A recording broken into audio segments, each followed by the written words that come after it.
토요 성경부 오신 여러분들을 주님의 이름으로 환영하고 축복합니다. 자, 기도하고요. 토요일날 성경 공부를 하나님 앞에 시작하도록 하겠습니다. 제가 기도할게요. 하나님 아버지 감사합니다. 저희들 토요 성경 공부로 시간을 들여 주의 말씀을 듣고자 사모하는 마음으로 이 자리에 왔습니다. 아버지 하나님, 이곳에 좌정하여 주시고 저희들에게 하나하나 가르쳐 주시옵소서. 특별히 우리가 이 은사에 대해서 장시간 함께 공부해야 하는 것은 아버지 하나님, 이 은사가 얼마나 교회에 소중한 아버지 하나님 역할을 하는지 알 수 없습니다. 더 나아가서 이 마지막 때에는 아버지 하나님, 할 수만 있으면 기적과 표적을 통해서 믿는 자들이라 할지라도 미혹하려고 하는 시대가 다가올 것이라고 우리에게 예고해 주셨음으로써 아버지 하나님, 우리가 하나님께서 주시는 이 은사와 사단이 역사하는 아버지 하나님 이 모든 역사들을 저희들이 구별할 줄 알게 하여 주시고, 그렇다고 해서 이 은사가 아버지 하나님 닫혀지는 것이 아니라 교회에 또한 성도들에게 큰 유익이 되도록 아버지 하나님 저희들이 배우고자 합니다. 이 자리에 함께하여 주셔서 아버지 하나님 은혜를 베풀어 주시고, 우리 모든 듣는 심령들에게 듣는 자나 더 전하는 자가 다 그리스도 예수 안에서 아버지 하나님 알아들을 수 있는 하나님 귀를 허락하여 주시고, 오늘도 전하는 자에게 하나님 함께하여 주셔서 오직 하나님 말씀 안에서 우리가 함께 전할 수 있도록 도와주시옵소서. 모든 성경 공부를 우리 하나님 앞에 의탁하옵고 우리를 구원하신 예수 그리스도의 이름으로 기도드렸습니다. 아멘. 감사합니다. 어서 들어오세요. 오늘은 고린도 전서 12장 25절부터 27절로 오늘 준비한 말씀으로 함께 하도록 하겠습니다. 12장 25절부터 제가 봉독하겠습니다. 이는 몸 안에 분열이 없게 하실 뿐 아니라 지체들이 서로 동일한 관심을 가지게 함이라. 만일 한 지체가 고통을 받으면 모든 지체가 그와 함께 고통을 받으며, 만일 한 지체가 영광을 받으면 모든 지체가 함께 기뻐하느니라. 이제 너희는 그리스도의 몸이요 개별적으로는 그 지체들이라. 아멘. 자, 오늘은 이제 다음 주부터는 아마 여러분들과 함께 이제 예언의 은사부터 시작해서 예언의 은사는 어떤 사람이 이렇게 가지게 되고 어떤 성향의 사람이 가지게 되고, 또 이 예언의 은사가 순기능으로 사용되었을 때 어떤 역사가 나타나고, 그 다음에 역기능으로 사용되었을 때 어떤 역사가 나타나느냐, 이제는 구체적으로 은사의 목록에 대해서 살피겠지만, 오늘은 이제 그 주변, 은사의 주변에 대한 이야기를 마지막으로, 이게 뭐 한 주제를 잡아서 전체로 설명하기에는 너무나도 시간이 짧고, 그래서 이렇게 좀 여러 가지 좀 주변 정리해야 될 몇 가지가 있어서 그 주변 정리를 하고 다음 주부터는 직접적으로 하게 되면 아마 여러분 자신에게도 나는 이렇게 하나님께서 내가 이런 은사를 주셨구나, 혹은 주시겠구나, 또 여러분들이 지나오면서 이런 은사자들을 겪었을 때 그래서 그런 거구나 라는 것들을 아마 많이 이해하는 데 도움이 되시리라 생각을 하고, 오늘은 이것저것 좀 정리를 하도록 해보겠습니다. 우리 지난주에 했던 내용들을 한번 다시 관찰을 하고 오늘 본문을 살펴보도록 하겠습니다. 지난주는 여러분들에게 영과 혼과 육에 관한 말씀으로 찾아가 드렸었죠. 특별히 이게 2분설이라는 것도 있고 3분설이라는 것도 있다라고 여러분들에게 말씀을 드린 적이 있습니다. 2분설로 주장하는 때는 이렇게 보이는 것과 보이지 않는 것, 뭐 이런 것을 나눌 때 영혼 그리고 육 이렇게 해서 2분설이라 이렇게 주장을 하기도 하고, 또 그렇게 설명을 해야 될 때가 있습니다. 또 3분설로 주장하고 설명을 해야 될 때가 있다고 말씀을 드린 적이 있습니다. 그러나 이제 우리가 2분설과 3분설에서 꼭 주의해야 될 부분이 뭐냐면, 나는 오직 성경을 2분설로만 이해해 라고 하면 3분설로 이해하고 접근해야 될 때 가서 우리는 큰 낭패를 보게 되고 또 봐야 될 것을 보지 못할 수가 있습니다. 또 나는 오직 3분설로 성경을 볼 거야 라고 하면 그것도 큰 문제가 되는 것입니다. 대략 이제 왜 2분설로 사람들이 보고 3분설로 보느냐라면, 몇 가지 좀 나누어 드리면은 여러분 예를 들어서 이런 거죠. 한편 강도가 우리 목요일 날 했던 질문 중에 하나지만 한편 강도가 십자가에 죽고 이제 예수님께 이렇게 부탁하죠. 내 영혼을 당신께 부탁합니다. 예수님도 내 영혼을 아버지께 부탁합니다. 라고 이렇게 말씀을 예수님께서도 하셨고, 그 다음에 한편 강도가 이제 예수님을 영접하게 되자 너는 오늘 나와 함께 낙원에 있으리라 라고 말했을 때 그 낙원은 그 한편 강도가 죽고 육은 땅에 묻히지만 그 영혼은 낙원에 예수님과 함께 갑니다. 그래서 예를 들어서 부활 이런 걸 설명을 할 때는 이분설로 설명을 해야만 하는 것입니다. 그래야 보이지 않는 영혼은 낙원에 가 있고 육은 지금 땅에 묻혔다가 예수님 재림 때 다시 육체가 부활하는구나. 이렇게 할 때는 영혼 육으로 설명을 해야만이 그 설명이 가능해집니다. 예를 들어서 십자가의 죽음, 그러니까 우리의 죽음과 부활 이런 설명을 할 때는 이분설로 설명을 해야만이 그렇게 되는 거구나 하고 이해하게 되고, 삼분설로 설명을 해야 할 때가 있습니다. 그것은 바로 오늘 저와 여러분이 함께 설명하고 있는 이 은사를 설명을 하기 위해서는 반드시 삼분설로 접근을 해야만이 은사 전체가 풀리죠.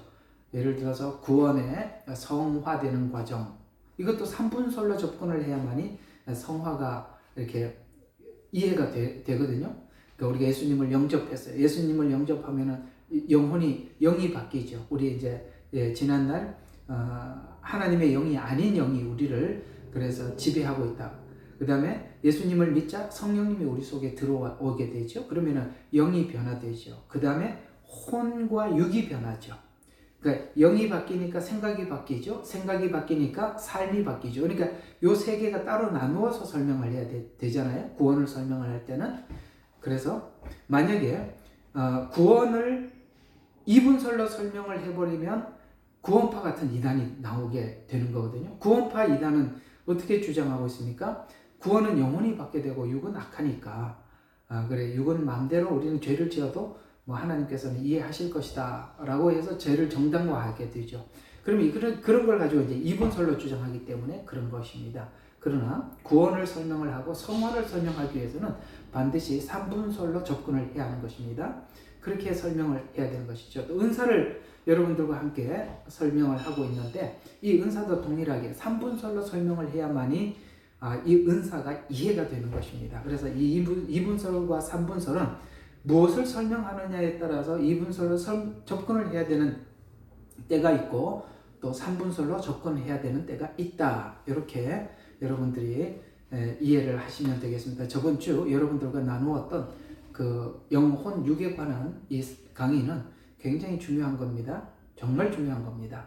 이 부분에 대한 이해가 잘 되지 않아서 사람들이 은사를 사용하면서 굉장히 역기능으로 이렇게 잘못 사용하는 경우가 많이 있습니다. 저번 주 강의를 여러분들이 좀 추천을 하니까 꼭 들어보시면 좋겠습니다. 자, 그러면 이제 우리는 예수님을 영접해서 우리 영이 바뀌었습니다. 그리고 우리 혼이 생각이 이제 하나둘 바뀌어 나가고 있죠. 그 다음에 이제 우리 육이 삶이 실제 우리 육체의 삶이 하나님이 기뻐하는 삶으로 내 자신을 드리게 되는 것입니다. 이런 부분들에 대한 하나님의 훈련이 필요합니다. 이것이 훈련이 잘 되어서 하나님 앞에 정상적인, 그러니까 영과 혼과 육이 정상적인 기능을 하게 될 때, 그때부터 이 은사를 사용하는 사람들은 이 은사가 하나님 앞에 정말 순한 순기능으로 자리매김하게 되는 것입니다. 그때 드디어 정말 하나님의 머리, 곧 예수님은 교회의 머리라고 말씀하셨는데 그 머리에 인도함을 받게 되는 것입니다. 이 말씀이 에베소서 4장 16절이 은사라는 관점에서 보면 이렇게 설명되어져 가는 것입니다. 자, 그로부터 온몸이 각 사람의 분량 안에서 효과적인 역사를 따라 각 마디를 공급하여 통하여 공급을 받아 알맞게 결합하고 체격이 형성되어 몸을 성장시키며 사랑 안에서 몸 자체를 세워가느니라, 이렇게 말씀하고 있습니다. 자, 우리가 이게 있습니다. 실제 머리는 뭘 일을 하지는 않아요. 예수님이 우리 교회의 머리라고 말씀하고 있죠. 그 머리는 실제 어떤 일은 하지는 않습니다만 이 머리가 모든 우리 뭡니까? 생각, 그 다음에 행동, 이것을 명령하는 기관이죠. 머리가 직접 무슨 일을 하지는 않지만 이 손이 움직이고 발이 움직이고 모든 오장육부가 움직이는 것은 이 머리 기능입니다. 우리가 그래서 사람이 죽음을 두 가지로 표현하죠. 이게 육이, 그러니까 머리가 뇌사 상태도 사실 죽음의 상태와 마찬가지죠. 그러니까 머리가 죽어버리면 몸 자체가 다 죽은 거. 몸은 움직여도 머리가 죽으면 죽은 것이죠. 근데 몸이 죽어도 머리는 살아 있을 수 있어요? 그러니까 머리와 몸은 한 기능이 되어야 되는데 머리에서는 어떤 명령을 내리고 있는데 몸이 다르게 움직이게 되면 사실은 그는 제대로 역할을 하지 못하는 것입니다. 우리는 하나님의 영이 우리의 생각을 주관하고 계시고 생각에 의해서 우리 몸이 움직이고 있는데 만약에 머리에서 이렇게 명령을 했는데 손과 발이 다르게 움직이게 되는 상태를 아직 우리가 하나님 앞에 훈련이 되지 않으면 하나님은 이렇게 하기를 원하더라도 내 생각과 내 생각, 그러니까 혼이 자꾸 이성적인 이성적인 판단과 함께 하나님의 말씀을 받아들이게 되면 내 생각과 하나님의 말씀이 섞여 들어가서 예를 들어서 예언의 은사를 가진 사람이 예언을 할 때 하나님이 주신 말씀 그대로 믿음을 가지고 상황은 아니더라도 믿음을 가지고 그대로 선포해 줘야 되는데 하나님은 예를 들어서 이렇게 말씀을 하고 있는데 내 생각이 거기서 섞여서 예언이 들어가게 되면 그 예언은 온전한 예언이 될 수가 없듯이 머리는 정확하게 하나님은 우리에게 말씀하고 있는데 우리가 그것을 받아들이지 못해서 이렇게 전달하게 될 때 그것이 역기능으로 나타난다라는 것입니다. 이렇게 되기 위해서는 하나님의 직분자들도 마찬가지예요. 하나님께서 주시는 말씀에 따라서 그 직분을 감당하는 거거든요. 은사자들도 동일하게 마찬가지입니다. 하나님이 주시는 대로 그 은사를 사용하게 되는 겁니다. 그럴 때 그 역사가 하나님의 역사로서 온전하게 나타나게 되는데 여기에 혼이나 육적인 기능에서 마비가 되고 만약에 고장이 나면 거기에서 우리의 생각이 섞여서 지나가게 되면 그것이 순한 기능이 되지 않고 역기능으로 작용한다는 것입니다. 이것이 우리가 사실 되기까지는 우리가 각자가 많은 훈련이 필요하고 또 훈련을 받아야 하는 것입니다.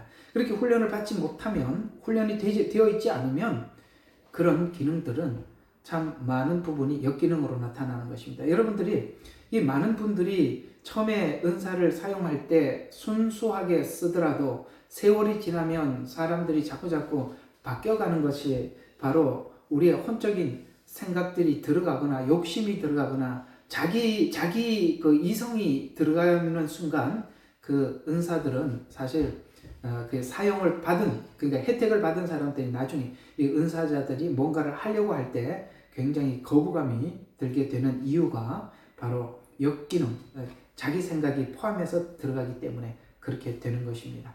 자, 그래서 이제 오늘 여기 에베소서 4장 16절에서 우리에게 하는 말씀이 뭐냐면 다양한 은사, 다양한 직분을 중심으로 해서 모든 은사들이 서로 간에 공급하고 결합되고 그 다음에 몸을 성장시켜 나간다라고 말씀하고 있습니다. 그렇게 해서 예를 들어서 우리가 이제 저번에 배운 대로 좀 표현을 한다면 이런 것이겠죠.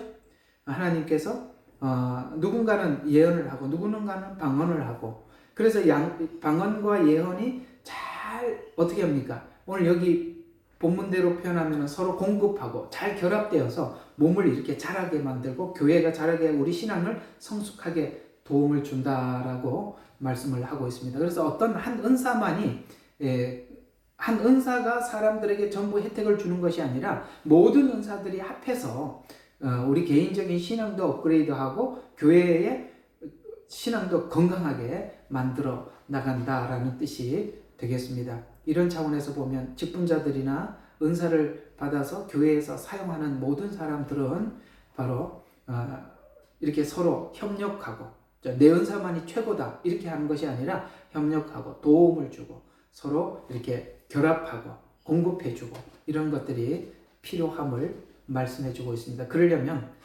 때로는 내가 이렇게 하고 싶더라도 그것을 절제하고 내려놓고 기다리고 이런 것들이 참 필요하다는 것을 알 수 있겠죠. 또 그래서 이 말씀을 이해하기 위해서는 오늘 왜 이렇게 결합하고 그렇게 서로 공급해 줘야 되는가. 로마서 12장 4절과 8절에 보면 우리가 한 몸에 많은 지체를 가졌으나, 여기 많은 지체를 가졌다는 말은 많은 은사를 가졌다라는 이런 이야기도 되는 것입니다. 기능이 여러 가지다라는 이야기도 되는 것이고요. 그래서 한 몸에 많은 지체를 가졌으나 모든 지체가 같은 기능을 가진 것이 아니니 이와 같이 우리 많은 사람들이 그리스도 안에서 한 몸이 되어서 서로 지체가 되었느니라. 우리에게 주신 은혜대로, 주신 은혜대로 받은 은사가 각각 다 다르니 예언이면 믿음의 분수대로, 섬기는 일이면 섬기는 일로, 가르치는 자면 가르치는 일로, 권면하는 자는 권면하는 일로, 구제하는 자는 성실함으로, 다스리는 자는 부지런함으로, 긍휼을 베푸는 자는 즐거움으로 할 것이라. 로마서 12장 4절과 8절은 은사만 나열한 것이 아니라 교회에서 하나님 앞에 직분을 받은 사람들도 여기다가 같이 포함을 시켜서 여러 가지 직분과 은사를 쭉 설명을 하면서 그 뒤에 이런 이야기들이 그러니까 여기 이제 12장 4절과 8절에는 이런 단어들이 계속 등장한다는 것입니다. 같지 않다라는 말을 계속 표현하고 있습니다. 같지 않다. 아시겠습니까? 그러니까 같지 않지만 굉장히 조화스럽다. 이런 말이 되는 것이죠. 같지 않다. 그러니까 어떤 사람들이 예언의 은사를 사용하는 사람들이 가르치는 은사나 혹은 권면의 은사를 가진 사람들이, 권면의 은사를 가진 사람들이 어떤 사람들의 문제를 풀어나갈 때 그 사람은 권면이라는 방식을 가지고 차근차근 접근을 하면서 풀어나가겠죠. 그러나 예언의 은사를 가진 사람이 어떤 문제를 해결하기 위해서 접근해가는 방법은 하나님이 주신 예언대로 그냥 예언을 하는, 그러나 방법은 달라요. 예언이 어떤 문제를 풀어가는 방법이 다르고 권면의 은사가 그 문제를 풀어가는 방법이 다르고 가르치는 은사가 풀어가는 방식이 달라요. 똑같은 상황이라 하더라도 풀어가는 방식이 다르다는 거예요. 그래서 오늘 여기 같지 않다라는 이야기를 자꾸 하고 있는 것입니다. 그런 차원에서 예를 들어서 예언의 은사를 가진 사람이 권면의 은사를 가진 사람과 둘이 있는데 똑같은 문제를 풀어가는 방식을 봤을 때, 야, 너는 왜 그렇게 푸느냐? 네가 이 문제를 푸는 방법이 틀렸다라고 말하지 말라는 거예요. 예언의 은사를 가진 사람이 푸는 방법이 있고 그 다음에 권면의 은사를 가진 사람들이 푸는 방식이 다르기 때문에, 그러나 둘 다 결국엔 아름다운 열매를 맺을 거예요. 그러나 서로 간에 좀 어색할 수가 있단 말이에요. 다르다. 왜? 푸는 방식이 달라서 어색할 수가 있어요. 그래서 오늘 우리에게 이렇게 권면하는 거예요. 같지 않다. 이렇게 말씀하고 있는 것입니다. 우리가 서로 간에 교회 안에서도 어떤 문제를 놓고 서로 대화를 하는 거 보면, 왜 그렇게 생각해? 나는 그렇게 생각 안 해. 이렇게 풀어야지. 왜 그렇게 풀려고 해? 라고 이렇게 충돌을 하는데 그렇게 하지 말라는 거예요. 왜? 사람마다 하나님 주시는 은혜가 다르기 때문에 푸는 방법이 다른 거예요. 그래서 성경에서는 하나님께서 교회에 세운 직분자들의 그 질서 안에 들어가라는 거예요. 그 질서 안에서 풀지 않으면 각자가 자기 은사대로 자기 방식대로 풀기 때문에 교회가 혼란스러워지는 거라, 이런 이야기입니다. 고린도 교회가 여러 은사들이 있었지만 문제가 생길 때마다 서로 충돌하는 이유가 바로 같지 않다라는 것에 대해서 동의하지 않기 때문에, 자기 것만이 최고다, 내 방식이 최고다, 이렇게 하기 때문에 이 고린도 교회는 굉장히 큰 문제에 휩싸이게 되었다는 것입니다. 꼭 기억하세요. 같지 않다는 거. 그 다음에 또 성경은 이렇게 여기 로마서 12장 4절과 8절에는 많은 사람이라는 단어를 쓰고 있다는 것입니다. 여기 보면은 한 몸에 많은 지체를 가졌다. 그 다음에 우리 많은 사람이, 이런 말들을 계속 쓰고 있다는 것입니다. 많은. 그러니까 예를 들어서 예언의 은사를 가진 사람이 교회 안에 한 명만 있는 것이 아니라 예언의 은사를 가진 사람이 또 다른 예언의 은사를 가진 사람으로부터 제재를 받아야 하기 때문에 예언의 은사를 가진 사람이 한 사람일 뿐만 아니라 또 있다는 것이죠. 이해가 가십니까? 이렇게 하나님은 많은 사람, 다양한 방식, 이런 방식으로 하나님께서 일을 하신다. 또 여기에 12장 4절과 8절에 보니까 각각 다르다 이렇게 표현해요. 받은 은사가 각각 다른데 그 은사가 은혜 받은 대로 은사가 각각 다르다 이런 이야기입니다. 그렇습니다. 우리는 모두가 세상 밖에 있다가 주님 안으로 인도함을 받아 왔는데 인도함을 받는 과정에서 모두가 어떤 사람은 가르치는 사람의 혜택을 받아서 들어올 수도 있고요.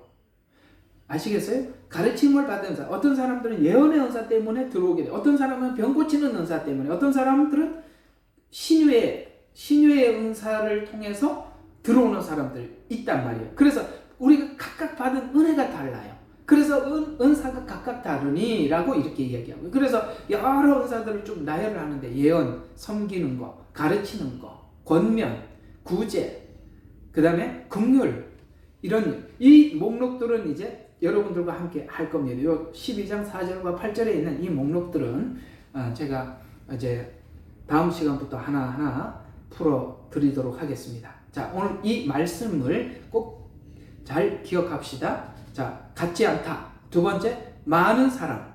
각각 다르다. 각각 은혜 받은 대로 한다. 라고 이렇게 성경은 말씀하고 있습니다. 그래서 이 다양성에 대해서 우리가 수용하라고 성경은 말씀하고 있습니다. 자, 그러면 또 주님의 온전한 인도를 받을 때, 성도가 다양한 하나님의 역사를 체험하고 그 다음에 이 교회에 들어와서 한 지체로 또 만들어져 간다. 이렇게 말씀하고 있어요. 뭐라고요? 온전한 인도함을 받을 때, 주님의 온전한 인도함을 받을 때 그 다양한 사람들이, 어떤 사람들이 막 이 은사 저 은사 이렇게 쭉 사용해서 사람들이 교회 안에 들어와서 그 다음에 하나님의 역사를 그걸 베푸는 사람도 체험하고 그 다음에 혜택을 받은 사람도 체험하고 그렇게 해서 지체가 되어간다. 더 건강해져 간다. 이렇게.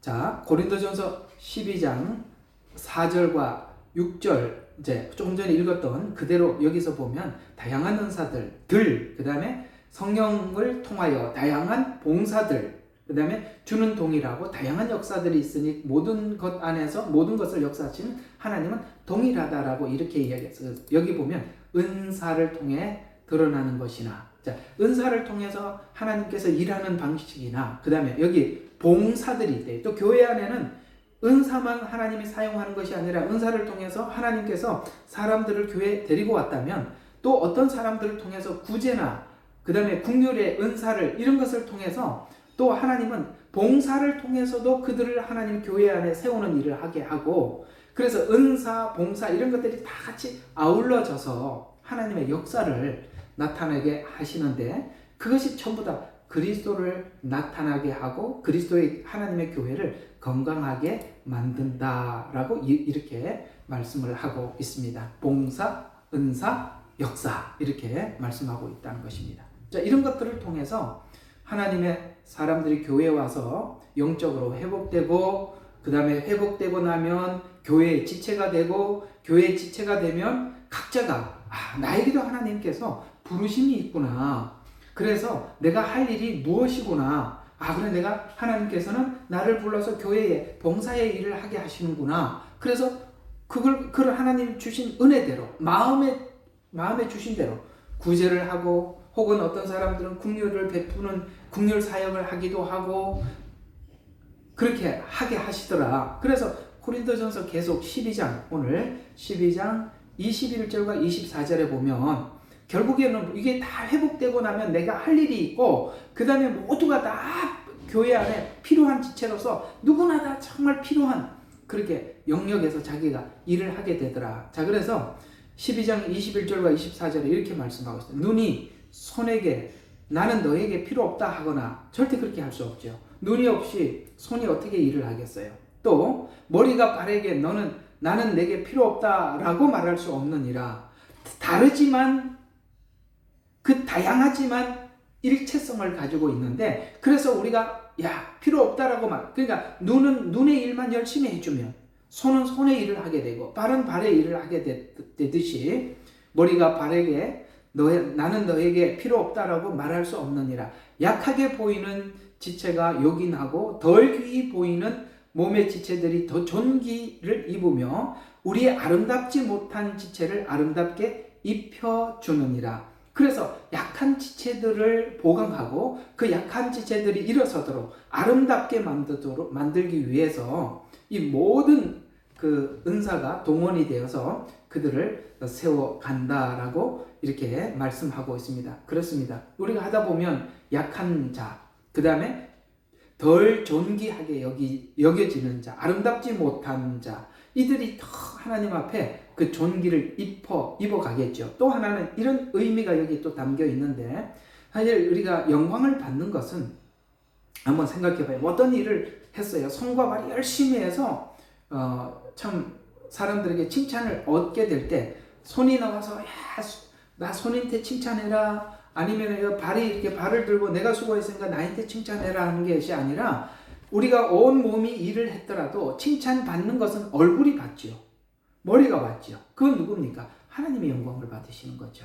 우리가 몸으로 발로 이렇게 열심히 주의 일을 했어요. 영광은 누가? 얼굴이 받는 거예요. 머리가 받는 거예요. 하나님이 받는 거다, 이런 말입니다. 그래서 이걸 우리가 일을 하기 위해서는 보이는 부분들이 있잖아요. 손과 발 이런 것들은 보이는 부분이지만은 사실 손이 보이고 발이 보여서 이렇게 일하게 하기 위해서는 보이지 않는 지체들이 그 일을 보이지 않는 곳에서 잘 감당해 줬기 때문에 손이 움직일 수 있었죠. 예를 들어서 근육이 움직였기 때문에 손과 발이 움직일 수 있었고, 손과 그 근육이 움직이기 위해서는 이 내장들, 우리 몸에 있는 보이지 않는 이런 지체들이 자기 역할을 해줬기 때문에 뭡니까? 몸이 움직일 수 있었던 것이죠. 그러나 실제 사람들이 눈으로 보기에는 손과 발이 움직이지만 그 손과 발이 움직이게 하기 위해서 뭡니까? 보이지 않는 지체들이 그 일을 해줬기 때문에 보이는 지체들이 그 일을 할 수 있었다라고 이야기를 합니다. 그러나 손과 발이 일을 했더라도 영광은 누가? 얼굴이 받는 것이죠. 하나님이 받는 것이다. 이런 원리들을 가지고 오늘 이 고린도 전서, 에베소서, 그 다음에 성경은 우리에게 은사를 설명해 주고 있다는 것을 기억하시면 되겠습니다. 또 직분자들을 세우고 봉사자들을 세운 것도 온전한 사람을 세우고 그리스도 장성한 자가 되기 위해서 세우는 것입니다. 에베소서 4장 11절과 13절에 보면 그가 어떤 사람은 사도로, 어떤 사람은 선지자로, 어떤 사람은 복음 전하는 자도, 그래서 여기 이제 어떤 이렇게 어떤 사람은 목사와 교사로 세웠으니 이렇게 이야기하고 있죠. 자, 여기 있는 것은 사도, 선지자, 복음 전하는 자, 그 다음에 목사와 교사, 이들은 다 직분자들입니다. 하나님이 세운 직분자들이죠. 그래서 이들은 왜 세웠다고 이야기하냐면 성도를 온전하게 하여 봉사의 일을 하게 하며 라고 말씀하고 있습니다. 그래서 기본적으로 이렇게 하나님의 부름을 받아서 교회를 섬기고 복음을 전파하고 이런 자들은 하나님께서 직분을 세워서 성도들을 온전케 하기 위해서 봉사의 일을 하게 하며 라고 이렇게 표현함으로써 이 일은 기본적으로 하나님이 직분을 세운 것은 봉사다라고 이렇게 표현을 하고 있는 것입니다. 어떤 대가를 위해서 내가 이거 복음을 전하기 때문에 거기에 대한 대가를 얻기 위해서 이런 일을 하는 이게 직분을 세우는 것이 아니라 봉사의 일을 하게 하며라고 이렇게 말씀하고 있죠. 그래서 하나님 앞에 이렇게 부름을 받은 모든 사람들은 이게 내가 하는 일을 가지고 뭔가를 혜택을 얻기 위해서 혜택을 받아보자라는 마음을 가져서는 안 되고 이것도 끝까지 하나님 앞에 부르심, 봉사다, 충성해야 한다. 이런 것들을 기본으로 깔고 하나님 앞에 봉사해야 한다라고 말씀을 하고 있으면서 그리스도의 몸을 세우려 하심이라. 우리가 다 하나님을 아들을 믿는 것과 아는 일에 하나가 되어 믿는 것. 그러니까 성도들이 주를 더 믿게 만들고 그 다음에 하나님을 아는 일을 더 알게 해줘서 그리고 그렇게 직분자들이 하나님 앞에 그 사람들의 믿음과 아는 일에 하나가 되어서 온전한 사람이 되어서 그리스도의 장성한 분량에 충만한 데까지 이르리니라고 말씀하셔서 기본적으로 하나님 앞에 부름을 받은 사명자들은 바로 이 일을 위해서 하나님이 부르셨다라고 말씀하고 있습니다. 또 성도들을 세우기 위해서 각자 맡은 일에 대해서 자기 영역에서 충실히 감당할 때 정말 이제 이렇게 부르셨어요. 그러면은 충실히 그 일을 감당할 때 열매를 얻게 된답니다. 로마서 12장 3절과 8절에 이렇게 말씀하고 있습니다. 내게 주신 은혜로 말미암아 너희 각 사람에게 말하노니 마땅히 생각할 그 이상의 생각을 품지 마라.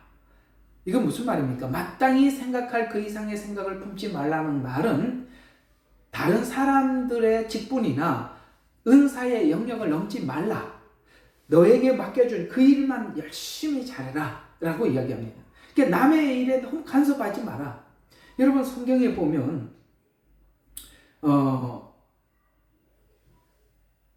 이런 질문을 하나님 앞에 한 번씩 할 수는 있어요. 왜냐하면 다니엘서 끝에 보면 다니엘이 어떻게 되겠습니까? 라고 물을 때 하나님은 다니엘에게 너는 내 길을 가라 라고 하십니다. 그냥 궁금하지요. 그 이후에 어떻게 될지 궁금하지요. 또 하나 제자들도 예수님께 그런 질문을 하게 되지요. 이 사람들은 어찌 되겠습니까? 라고 묻지요. 그때 예수님 또한 그 제자들에게 그 사람이 어찌 되든지 그는 하나님의 보관이니까 너는 너의 길을 가라 라고 말씀하고 있습니다. 그러니까 우리 각자에게 주신 사명을 감당을 하다 보면 어떤 생각이 들게 되느냐면 저 사람은 어떻게 될까? 또 저 사람은 어떻게 될까? 이후에는 어떻게 될까? 남의 일에 자꾸 관심을 갖게 되는데 성경은 그렇게 하지 말라. 마땅히 생각할 그 이상의 생각을 품지 마라. 다른 사람의 직분에 대해서 관심 끄고 그 다음에 네가 가지고 있는 은사를 열심히 사용해라. 다른 사람들의 은사의 영역을 넘지 마라 라고 이야기를 하고 있습니다. 여러분 우리는 다른 사람에 대해서 별 관심을 내려놓고 하나님 앞에 내게 부르심이 무엇인지 거기에 맞추어서 우리에게 부르신 부름에 열심히 충성해 나가는 그것이 더 중요한 것입니다. 그래서 마땅히 생각할 그 이상의 생각은 품지 말고 오직 하나님께서 각 사람에게 나누어 주신 믿음의 분량대로 뭡니까? 내 믿음이 아직 하나님 앞에 작으면 그 작은 믿음을 가지고 그 분량 안에서 쓰면 되는데 마치 그걸 내가 작은 믿음인데 큰 믿음인 양 그걸 남들에게 과시하려고 쓰기 때문에 이 은사가 전달되는 과정에서 문제가 생긴단 말이에요. 그래서 각 사람에게 나누어진 믿음의 분량대로라는 이 말의 뜻은 뭐냐면 자신의 믿음을 넘지 말고 라는 말도 있고 상대방의 믿음의 수준에 맞춰서 라는 말도 있습니다. 둘 다를 이야기하는 거예요. 자기 믿음을 과장하지 마라. 두 번째, 상대방의 믿음을 맞춰줘라 라는 말이 있는 것입니다. 대부분 다 이제 앞으로 이제 부작용에 대해서 많이 공부하게 될 거예요. 그러니까 부작용이 왜 나타나느냐면 전부 다 과시용으로 쓰려고. 그 다음에 자기 자랑용으로 쓰고. 이럴 때 자꾸 문제가 생기는 거거든. 그래서 오늘 자꾸 부탁을 하는 거예요. 그 이상의 생각을 품지 마라. 그 다음에 믿음의 분량대로 지혜롭게 생각해라. 우리가 한 몸에 많은 지체를 가졌으나 우리 아까 했던 거지만 한번 또 봐요. 모든 지체가 같은 기능을 가진 것이 아니다. 이와 같이 많은 사람이 그리스도 안에서 한 몸이 되어 지체가 되었느니라. 우리에게 주신 은혜대로 은사가 각각 다르니 예언이면 믿음의 분수들. 오늘 요거 이제 좀 봐야 될 필요가 있어요. 예언은 뭐 하라고요? 오늘 특별히 예언은 믿음의 분수대로 하랍니다. 앞에 믿음의 분량대로 하라는 말을 그대로 가지고 와서 야, 네가 하나님 내가 너에게 예언을 주시더냐? 그러면 믿음의 분수대로 해라. 또 섬기는 일을 하나님이 너에게 주셨냐? 봉사의 직분이죠. 그러면 섬기는 일로 해라. 섬기는 일만 열심히 해라. 다른 영역을 넘어가지 마라. 가르치는 하나님 앞에 부르심을 받았냐? 그러면은 가르치는 일에 집중해라. 권면하는 일을 하나님께서 부름을 받았냐? 그럼 권면하는 일을 해라. 이렇게 나누고 있다는 것이죠. 네가 구제하는 일을 했냐? 그러면 성실하게 구제해라. 다스리는 일을 했냐? 그러면 부지런하게 해라. 그 다음에 긍휼을 베푸는 부르심을 받았냐? 즐거움으로 할 것이라. 여러분, 요 말이 너무 중요한 이야기 정말 중요하지 않습니까? 그렇습니다. 우리는 하나님께서 자기 주신 그 믿음의 분량대로 아직 하나님께서 예언을 주시는데 예언을 조금밖에 안 주면 그만큼만 하면 돼요. 거기다 덧붙이기 때문에 문제가 되는 거예요. 믿음의 분량대로 하라는 거예요. 자기 믿음의 분량대로 할 뿐만 아니라 타인의 믿음을 생각해 주라는 것이죠. 그런 것처럼 여기는 다 이게 뭘 주셨느냐 그러면 거기대로 거기 일로 이렇게 표현을 하고 있는 것은 우리가 굉장히 유의해서 관찰해야 하고 마음에 두어야 하는 것입니다. 이게 넘어가는 순간 자기 방식이 옳다.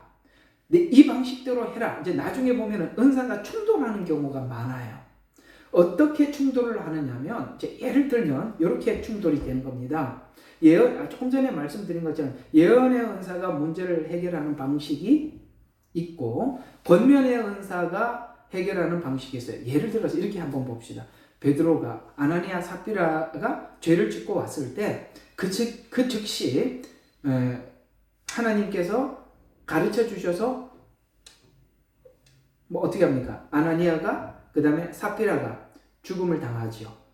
만약에 바울에게 그런 사람이 눈앞에 있다고 생각합시다. 바울은 권면의 은사를 가진 사람이에요. 그리고 권면을 가지고 권면하면서 가르쳐요. 그런 은사예요. 그 둘 다 같이 있어요. 근데 하나하나 권면을 하겠죠.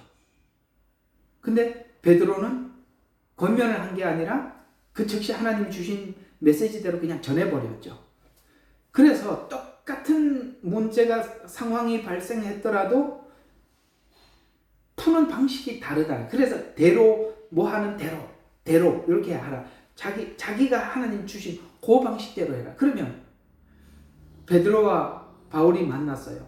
너는 왜 아나니아 삽비라에게 그렇게밖에 해결할 수 없었더냐라고 바울이 이렇게 옥신각신 싸우게 되면 그 은사가 해결하는 방식이 달라서 그러는데 그렇게 충돌하지 마라. 이렇게 얘기하는 것이고, 또 하나 이런 게 있어요. 뚜렷하게 나타나는 어떤 충돌되는 은사가 뭐냐면 다스리는 은사를 가진 사람들은 어떤 사람이 어떤 문제를 하나님께서 주셔서 그 문제를 푸는 방식을 통해서 그 믿음이 더 아까 이제 성경에 말씀한 대로 그 지체가 더 건강하게 되고 또 자라게 만들기 위해서는 다스리는 은사를 가진 사람들은 그 사람을 이렇게 잘 유도하고 인도해서 그 믿음을 이렇게 업그레이드 시켜 나가겠죠. 그러면 하나님께서 대체적으로 우리 믿음이 성숙하게 하기 위해서는 때로는 고난을 엄청나게 주세요. 엄청나게 고난을 주어서 그 고난을 통해서 그는 분명히 믿음이 자랄 것이라고 다스리는 은사는 그게 보여요. 그러니까 그 어려움을 당했을 때 그냥 내버려 둡니다. 기도하면서 스스로 극복할 수 있도록 뒤에서 겉면만 해주지 직접 도와주지를 않아요. 이게 다스리는 은사를 가진 사람들이 하는 방법이에요. 그런데 긍휼의 은사를 가진 사람이 누가 너무 힘들단 말이죠. 도와줘야 되는데 다스리는 은사를 가진 사람이 명령이 떨어져야 도와줄 수 있는데 그 사람이 그렇게 도와주라고 명령하지 않아. 하지 말라고 그래. 도와주지 말라고 합니다. 왜냐하면 도와주지 말아야 그가 믿음이 자라거든요. 근데 긍휼의 은사를 가진 사람은 누가 어려운 사람만 보기만 하면 도와주고 싶어요. 근데 그 사람을 도와주면 무슨 일이 생깁니까? 하나님께서 그에게 고난을 주셔서 하고자 하는 일을 긍휼의 은사를 가진 사람 때문에 막지요. 그것 때문에 방해가 되는 것입니다. 그러면 그 사람이 서로 다스리는 은사는 도와주지 말라고 하고 긍휼의 은사를 가진 사람은 도와줘야 한다고 하는 사이에 무슨 일이 생기겠어요? 은사는 충돌이 일어나기도 합니다. 그래서 오늘 여기 이야기가 당신이 받은 그 영역 안에서만 하라는 거예요. 섬기는 일을 해냐? 그것만 해라. 가르치는 것만 해라. 권면만 해라. 이렇게 딱딱 끊는 거예요. 왜? 넘어가면 충돌이니까. 왜 이렇게 대로라는 말을 했는지 아시겠죠? 충돌이 충분히 일어나기 때문에 그렇습니다. 그러면 오늘 여기 뭐 하는 대로라는 이 말 조금 몇 가지 한번 살펴볼 필요가 있는 것 중에서, 자, 예언하는 자는 믿음의 분수대로라고 이렇게 표현하고 있어요. 이상하죠? 예언의 분수대로라고 표현하지 않고 믿음의 분수대로라고 표현하고 있다는 게 신기하죠. 이거 무슨 말입니까? 자기의 믿음, 그 다음에 그 예언을 받는 대상의 믿음의 수준에 따라서 그가 실족하지 않도록 아까 이게 그 신앙이 성숙하고 자라서 잘 건강하게 자라도록 지혜롭게 전달하라는 거예요. 지혜롭게. 이해가 가십니까? 보는 대로 하는 게 아니라 그가 그 믿음을 생각해서 어떻게 권면을 하고 어떻게 예언을 해주면 그가 잘 자랄 수 있는지를 지혜롭게 전달하라. 자신의 생각이나 이해를 전하지 마라. 자꾸 이렇게 예언을 하다 보면 어떤 일이 생기느냐면 옛날에 누구에게인가 이렇게 예언을 했더니 그가 막 이제 예를 들어서 베드로가 아나니아 삽비라에게 했듯이 딱 그렇게 해서 큰 효과를 봤다고 합시다.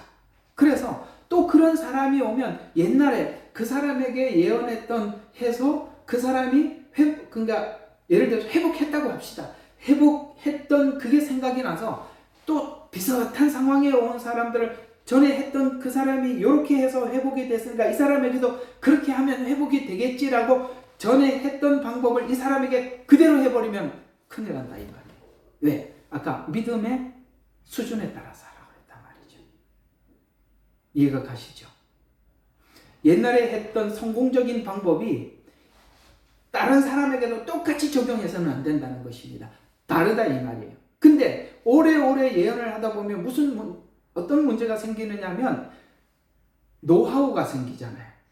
옛날에 이렇게 했더니 됐고 전에 이렇게 했다가 내가 공격을 받았고 이런 것들이 그 예언을 할 때마다 적용이 되는 거예요. 그러면 그게 하나님이 주신 걸 그대로 말하는 게 아니라 옛날의 경험, 자기 생각이 들어가서 나가버리죠.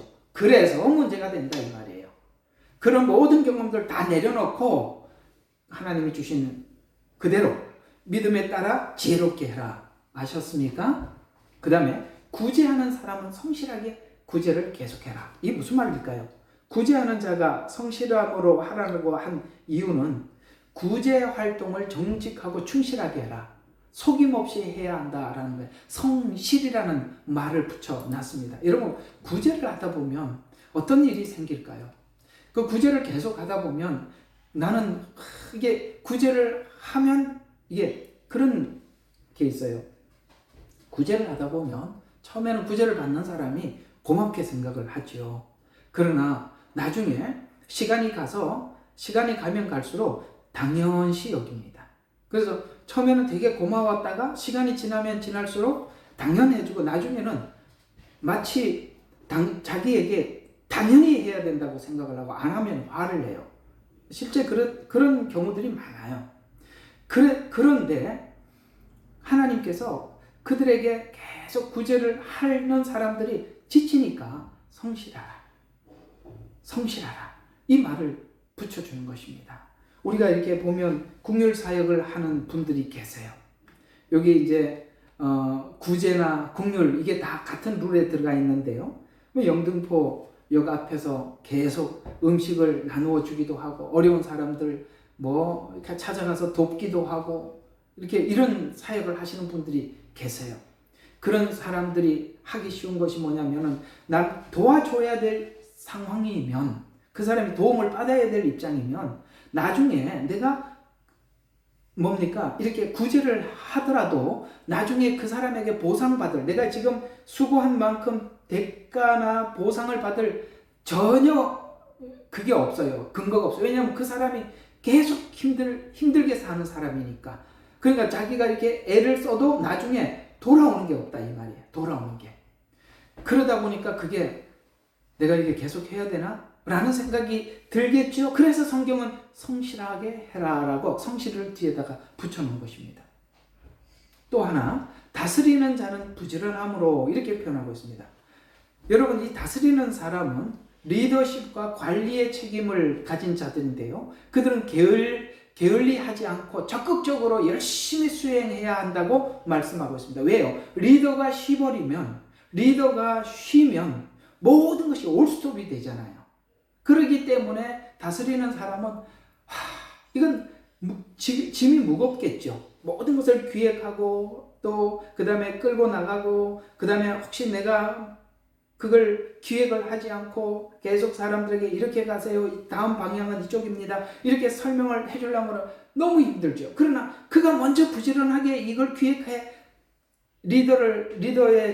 리더로서 그 일을 계속 해나가지 않으면 모든 것이 스톱이 되니까. 그래서 부지런해야 된다. 먼저 생각하고 먼저 기획해야 하고, 그래서 뒤에 다스리는 자는 부지런함으로 라는 말을 뒤에다 붙여놨다는 것이죠. 또 하나, 긍휼을 베푸는 자는 즐겁게 해라, 이런 말씀을, 긍휼을 또 즐거움으로 붙여놨어요. 이거 무슨 뜻일까요?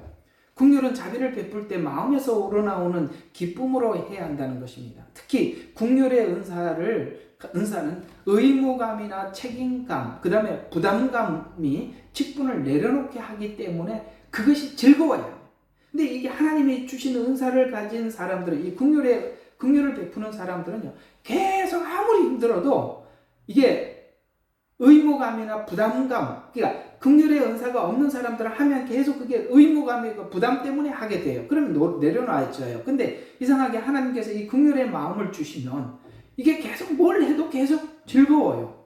여러분, 우리 한번 생각해봐요. 그 영등포역이나 혹은 그 공원 같은 데서 그 어려운 사람들에게 밥을 퍼주고 늘 뭡니까? 반찬, 밥 이런 걸 해가지고 사람들에게 나눠주는 사람들이 그게 즐겁지 않으면, 그게 책임으로 하면 어떻게 할 수 있겠습니까? 그러나 그 사람들은 하나님께서 그 은혜를 주셨기 때문에 그 하는 내내 그게 그냥 즐거울 뿐이에요. 그래서 뭐죠? 즐거움으로 해라라고 말씀하고 있습니다. 혹시나 여러분에게도 나는 그런 어려운 사람들을 도와주는 것이 참 즐겁다라고 생각하면 하나님께서 여러분들에게 긍휼의 은사를 부어주신 것이라 라고 생각하면 되겠습니다. 나중에 이거 하면서 많이 이 부분들은 다룰 겁니다. 자, 그래서 성도 개인이나 교회에 생기는 일들은 모두가 이런 일들은 다 영적으로 마주치는 일입니다. 하나님께서 각 사람에게, 어떤 사람에게 고난을 주셔요. 고난도 뭡니까? 하나님의 목적이 있어서 주신 것이요. 또 어떤 사람들에게는 하나님께서 참 많은 필요를 부어주시기도 하고 채워주시기도 하고, 어쨌든 하나님 손에 있는 모든 자들은 그에게 일어나는 모든 일들이 하나님의 어떤 목적이 있어서 주신 거예요. 그러면 그 목적이 분명히 있어요. 근데 이것은 하나님이 주신 어떤 목적에 의해서 각 사람에게 주신 거니까 세상 사람들이 이해하는 방식으로는 절대 풀 수가 없어요. 아까 말씀드린 것처럼 어떤 사람에게 고난을 주셨다면 그 고난을 통해서 하나님께서 하시고자 하는 목적이 있어서 주셨잖아요. 근데 그 긍휼을 베푸는 은사를 가진 사람들이 막 가서 긍휼을 베풀어 줘버리고 나면 하나님이 하려고 하는 일을 할 수가 없어요. 그래서 하나님께서 주신 모든 일들은 영적인 문제로 마주치는 일들이에요. 그러니까 영적으로 접근을 해서 풀어야 된다, 이런 말이 되는 거거든요. 그래서 영적인 문제로 마주치는 일은 세상적인 방법으로는 답도 알 수 없고 해결 방법도 목적도 찾을 수 없어요. 그러니까 세상 사람들이 일반적으로 이해하는 방식으로 접근을 해서는 하나님이 왜 그걸 주셨는지 아무도 할 수 없어요. 그렇기 때문에 모든 것들은 영적으로 접근해. 하나님이 왜 주셨을까? 저 사람의 신앙과 그 모든 정황들을 다 맞춰서 하나님께서 그 문제를 지금 다루고 계시는구나. 그 문제를 이렇게 다루시겠구나. 이렇게 다뤄서 나중에 그가 이렇게 아름답게 거듭나겠구나라는 것을 영적으로 접근을 해서 풀어나갈 수 있는 거예요. 그래서 은사를 사용하는 모든 사람들이 내가 가지고 그래서 그 풀어나가는 방법, 하나님이 풀어나가실 때 때로는 예언의 은사를 가진 사람을 쓸 수도 있고, 가르치는 은사를 가진 사람을 쓸 수도 있고, 어떤 사람은 긍휼의 은사를 가진 사람을 쓸 수도 있어요. 이해가 가시죠? 누구나 다 달라들어서 그렇게 하지 말라는 거예요. 하나님께서 이 은사를 가진 사람을 그 사람에게 오늘 그 사람의 문제를 해결하기 위해서 무슨 은사를 하나님이 쓰실지 모른다, 이 말이에요. 무조건 내 은사를 가지고 들이대지 말라, 이 말이에요. 그래서 고린도전서 2장 15절에 보니까 영적인 사람은 모든 것을 판단하나, 아시겠어요? 그 하나님이 주신 주시는 이게 영적으로 이렇게 밝은 사람만이 그걸 판단할 수 있어요. 자신은 아무에게도 판단받지 아니하느니라 이렇게 말씀하고 있습니다. 이 말은 영적인 사람이 성령의 인도하심으로 모든 것을 분별하고 판단할 수 있지만 아시겠어요? 세상은 영적인 것을 이해할 수 없기 때문에 영적인 사람을 제대로 판단하거나 평가할 수 없다. 그래서 모든 문제들을 이제 교회 안에서 어떤 문제가 생기면은 이게 혼적인 사람하고 영적인 사람들이 딱 만나면 항상 충돌이 생기죠. 혼적인 사람들은 그 문제를 그냥 세상 사람들 방식으로 접근을 해서 들어가요. 근데 영적인 사람들은 그 문제를 하나님이 왜 주셨나? 그 사람이 지금 전에 이런 문제가 있었는데 그 문제를 하나님 지금 다루고 계시는구나. 그러면 하나님이 그 사람 이 문제를 해결하기 위해서 이렇게 다루셨다면 하나님이 이런 목적을 가지고 올 거예요. 그렇다면 이렇게 이제 그 다음에 이제 해결책이 나오는 거거든요. 그렇다면 이렇게 해결책이 나오는데 혼적인 사람들은 그저 세상 사람들이 이해하듯이 문제를 받아들이고 다루기 시작하면 하나님이 원래 하고자 하는 일과 전혀 다른 방법으로 접근하게 되어서 그 둘은 혼적인 사람과 영적인 사람이 만나면 충돌하게 돼요. 그래서 오늘 뭐라고 이야기하죠? 영적인 사람은 모든 것을 판단하나라고 말씀하고 있습니다. 영적으로 볼 수 있는 눈을 가져야 돼요. 그 영적인 눈을 갖는다는 것은 참 그냥 아무나 쉽게 갖는 것이 아니라 하나님이 어떤 분인지 정말 많이 배우고 우리가 많이 하나님을 경험을 해야 그 영적인 뭡니까? 실력이 쌓아지는 겁니다. 그런 사람들의 이야기를 우리가 잘 들을 줄 알아야 하고 그들의 결정에 귀를 기울일 줄 알고 그들의 통제하에서 은사를 가진 사람들은 자기 은사를 어떻게 쓸 건지를 그렇게 이제 그걸 알고 접근을 해 들어가셔야 된다라는 것입니다. 그래서 또 우리가 하나님께서 이제 이렇게 이제 은사를 통해서 이렇게 사람들이 회복이 되고 나면 이게 모든 사람들이 하나님 교회에 하나님의 일에 참여하게 되고 그 하나님의 일을 참여해서 열심히 교회 일을 해 나갈 때 우리 신앙생활에 영적 침체기가 없어지는 거예요. 우리 각자가 주님의 부르심 앞에 즐겁게 그 사역을 하게 됨으로써 지치거나 게으른 사람이 없어져요. 다 이게 굉장히 그 공장의 기계가 계속 가동되듯이 우리가 다 회복이 되고 나면 각자가 그 맡은 포지션에서 열심히 일을 하게 됨으로써 게으른 사람, 지친 사람, 침체기 이런 게 없다는 거예요. 여러분 이렇게 보세요. 바쁜 사람 아침에 출근하고 퇴근하고 물론 힘들지요. 그런 사람들은 투덜투덜할 시간이 없죠. 누가 가장 말도 많고 생각도 많고 엉뚱한 일을 합니까? 여유가 많아서 그렇죠.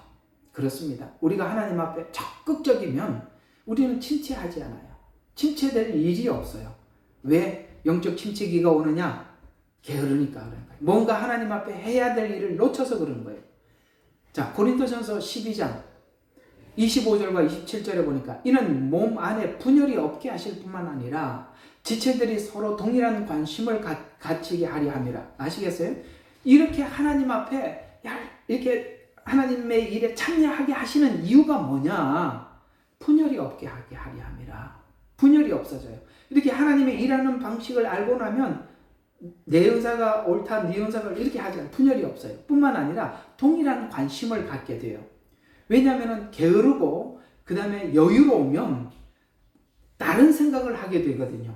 그러나 하나님이 지금 무슨 일을 하신다는 걸 알면 우리가 하나님의 일에 동일한 관심을 가지게 돼요. 그래서 동일한 관심을 가지게 하려 함이라 하고 만일 한 지체가 그와 함께 고통을 받으면 모든 지체가 그와 함께 고통을 받으며 만일 한 지체가 영광을 얻으면 모든 지체가 함께 기뻐하느니라. 하나님께서 하시고자 하는 일에 모두가 함께 집중하게 되고 하나님이 영광을 받으면 우리도 함께 우리도 기뻐하게 되고 만약에 한 지체가 고통을 받으면 그러니까 다 하나라는 것이죠. 하나라는 것이죠. 영광도 고통도 함께 느끼는 하나. 그럴 때 그때 교회는 참 건강하고 최강이 되는 것입니다.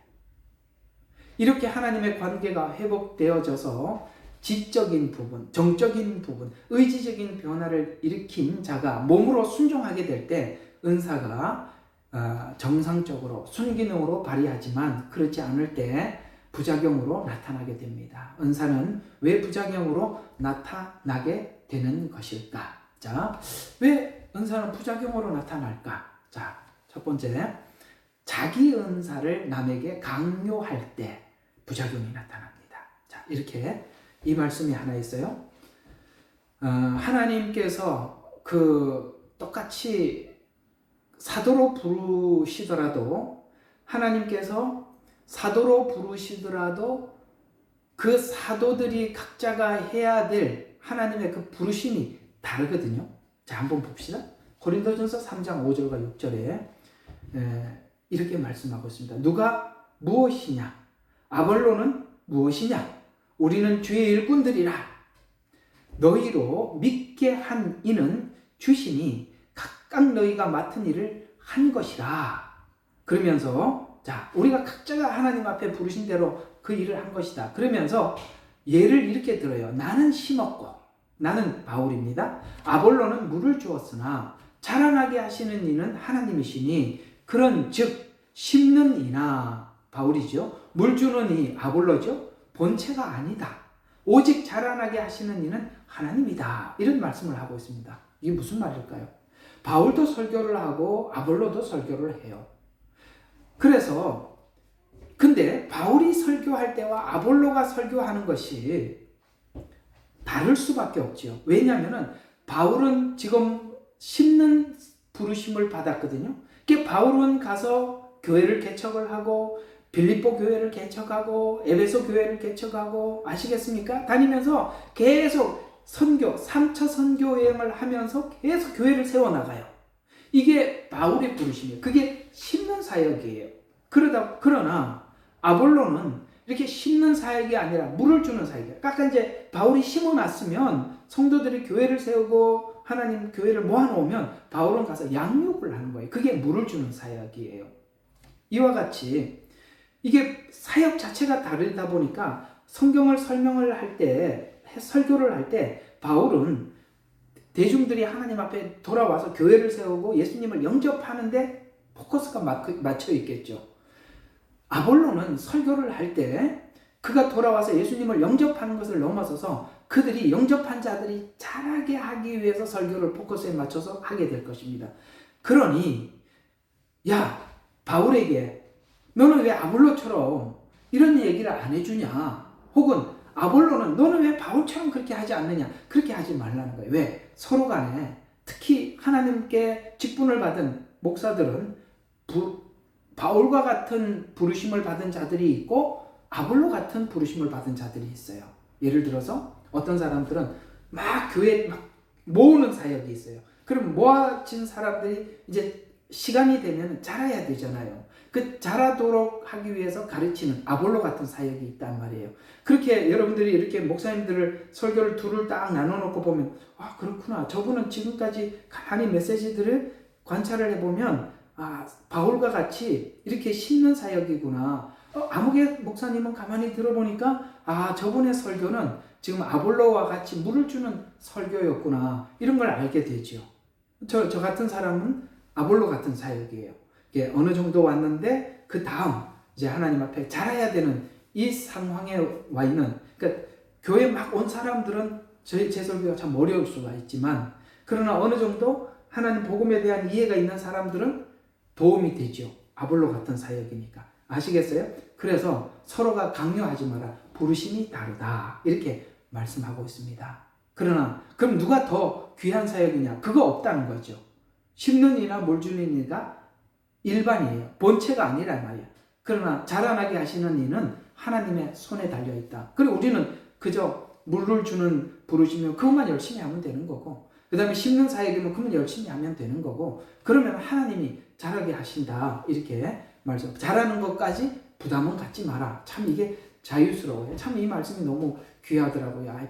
이게 잘하지 못하는 것 때문에 부담을 갖기 시작하면 정말 목회 못하거든요. 그러나 성경은 그걸 하나님이 하신다라고 말씀하셔서 아 그렇구나. 내가 이렇게 설교하는 가르치는 사역이면 이 가르치는 일만 열심히 충실하게 하면 나머지는 하나님이 하시는구나. 거기에 자유해라. 이렇게 말씀하고 있는 것이죠. 자, 그 다음 은사로 세상의 유익을 구할 때 이제 하나님께서 주시는 은사나 하나님께서 주시는 직분을 가지고 이걸 가지고 뭘 팔아서 내가 이거 설교를 팔아서 이렇게 표현하면 좋겠죠? 이걸 가지고 유익을 구할 때 그 설교자의 마음도 부패하고 잘 들어요. 굉장히 중요한 거예요. 욕심을 내서 내가 이렇게 고생하는데 내가 이렇게 돌아오는 게 이게 뭔가? 내가 조금 더 사람들이 더 많이 모이도록 설교를 바꾸자. 사람들 주머니를 더 열도록 해보자. 이렇게 세상에 유익을 구하기 시작할 때 제목을 좀 사람들인데 자극적인 걸 써서 더 많은 사람들을 모아보자. 유튜브로 표현하자면 그렇게 할 때 잘 들어요. 마음이 부패하게 되고 따라오는 것은 그가 가지고 있는 진리를 상실하게 된다. 이렇게 말씀하고 있어요. 굉장히 무서운 이야기죠. 왜 설교가 부패되었을까? 왜 설교가 변질될까? 세상의 유익을 구하려고 생각하는 순간 모든 것은 변질된대요. 디모데전서 6장 5절이 그걸 이렇게 지적하고 있습니다. 마음이 부패하고 진리를 상실하며 이익이 경건이라. 예를 들어서 설교를 팔아서 이익을 얻자 이런 이야기가 되는 것입니다. 생각하는 사람들 사이에 무익한 논쟁이 일어나느니라. 그런 데서 내 자신은 빠져나와라. 이렇게 말씀하고 있습니다. 그렇습니다. 어느 날 가만히 생각을 해보니까 이런 생각이 한번 들어요. 야, 이거 참 작은 교회 목사님들 참 고생하는구나. 야, 큰 교회 목사님들 뭐가 다른가? 그러니까 오늘 이 말씀을 묵상을 하면서 이익이 경건이라 생각하는 사람 사이에 무익한 논쟁이 일어나니라. 아, 이익이 경건이라. 아, 이게 설교를 해서 그 설교로 내가 뭔가 유익을 얻자라고 생각하면 그러다 보니까 이런 생각이 하나 스치고 지나가요. 야, 그래 어떤 목사님은 설교 한 번 하고 헌금이 5억, 6억씩 들어오고 어떤 목사님은 설교 한 번 하고 교회 사람이 성도가 몇 명 없어서 몇만 원, 혹 10만 원. 그래서 이런 생각이 드는 거예요. 누구는 한 번에 5억짜리 설교를 하고 어떤 사람은 10만 원짜리 설교를 하는구나. 그러면 나는 왜 한 번 설교할 때마다 10만 원밖에 안 되고 저 사람은 왜 5억을 할까? 같은 설교인데 이런 생각을 할 때 마음이 부패하고 그렇게 생각이 들더라고요. 제가 한번 생각을 해본 겁니다. 이 말이 묵상하다 보니까 이게 그걸 지적을 했구나. 이 부분을 주의하라고 했구나. 그러면서 그런 데서 내 자신을 빠져나오라라는 이런 말로 바울은 디모데에게 권면했구나라는 생각이 듭디다. 이해가 가시죠? 그렇습니다. 내가 자극적인 설교하고 사람들이 주머니를 열 수 있는 설교를 하자라고 하면 성경은 다칩니다. 성경은 다쳐요. 진리를 상실하게 된다고 분명히 말하고 있어요. 절대 그렇게 하면 안 됩니다. 복음은 복음대로 하나님 앞에 부르심을 입은 대로 그냥 최선을 다해서 하나님 앞에 충성하고 하나님 앞에 그냥 삶을 드리는 것입니다. 그 각오가 안 된 사람들은 설교를 하면 안 돼요. 자, 그 다음 하나님의 영으로 일하는 역사와 사단의 영으로 일하는 역사를 구분하지 못할 때 부작용이 나타납니다. 자, 마태복음 7장 22절은 그날에는 많은 사람들이 나에게 주여 주여 우리가 주의 이름으로 예언하지 아니하였으며 주의 이름으로 마귀들을 쫓아내지 아니하였으며 또 주의 이름으로 많은 경이로운 일들을 행하지 아니하였나이까 라고 말하리니 이렇게 말씀하고 있습니다. 여러분 이거 질문들을 많이 하시더라고요. 왜 이런 사람들은 이렇게 하나님 앞에 했습니까? 라는 이야기입니다.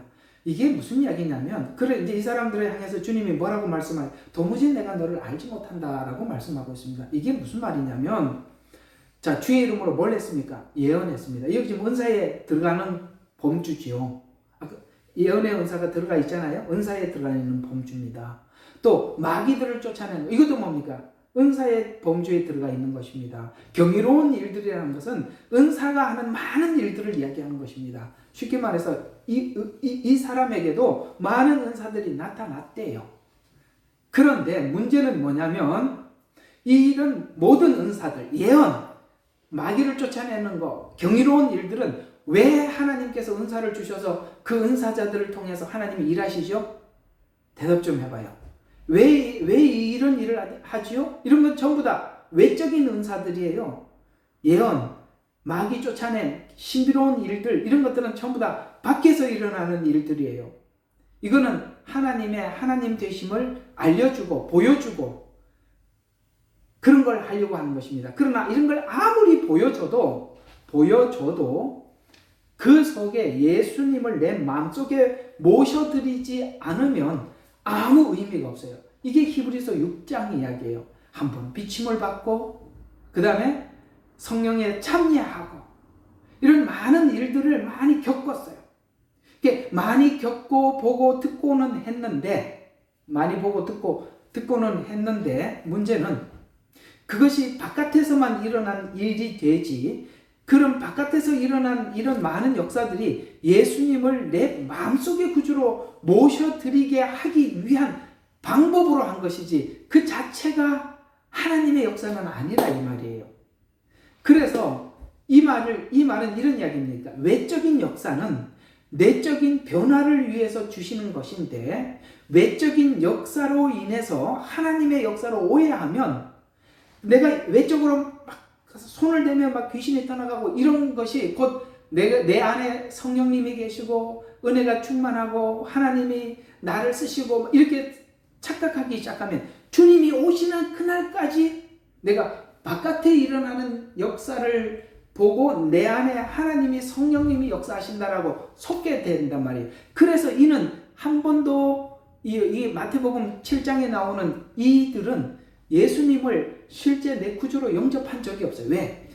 내가 일어나는 수많은 외적인 역사가 마치 내가 주님과 아주 친밀한 사람으로 지금까지 주님 오시는 그날까지 착각하더라는 거예요.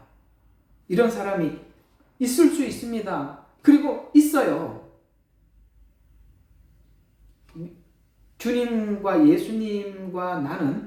예수님과 나는 관계 속에서 구원을 받은 것이지 그런 역사가 나타난다고 해서 주님이 내 마음속에 들어온 것은 아니거든요. 외적인 역사는 얼마든지 일어나더라도 내적인 내면에 들어와서 예수님이 내 구주가 되고 성화와 그 다음에 영화를 위해서 우리가 나가지 않으면 그건 그저 그냥 맛만 본 것이지, 성경에 그래서 히브리서 6장에 보면은 맛본 거예요. 맛만 본 것이지 안에 들어온 것은 아니다라는 이야기가 되는 것입니다. 그래서 그렇게 되다 보면 우리가 주님 오시는 그날까지 내가 하는 일들이 사단의 역사인지 하나님의 역사인지 구분을 못할 수도 있다. 조심해라 라는 이야기가 되는 것입니다. 그래서 이 모든 것을 갖추기 위해서는 직분자나 은사자는 부작용을 해결하기까지 훈련을 해야 되는데 그 훈련에 많은 실패도 경험하게 됩니다. 그래서 부작용과 순작용을 할 때 이렇게 하니까 하나님 앞에서 하나님이 원하는 열매를 맺더라. 내가 이렇게 하니까 이렇게 부정한 열매를 맺더라. 그 속에 내 감정이 삽입되니까 문제가 되더라. 이런 것들을 우리가 많이 경험하게 해야 한다는 사실에 대해서 우리가 인지를 해야 돼. 그러니까 사용하기 전에 내가 훈련이 되어져야 한다 이 말입니다. 고린도전서 3장 1절에 보면 형제들아 내가 너희에게 영적인 사람을 대하는 것처럼 말할 수 없어서 육신적인 사람 즉 그리스도 안에서 어린 아기를 대함과 같노라. 여러분 이 고린도 교회는 엄청나게 많은 사람들이 은사를 가지고 있었었는데 바울이 볼 때는 그가 영적인 사람이 아니라 육신적인 사람이고 신앙의 수준으로는 어린아기라는 말이에요. 이해가 가시죠? 그들이 그렇게 은사를 가지고 있으면 뭐합니까? 어린아이 같은 사람들인데.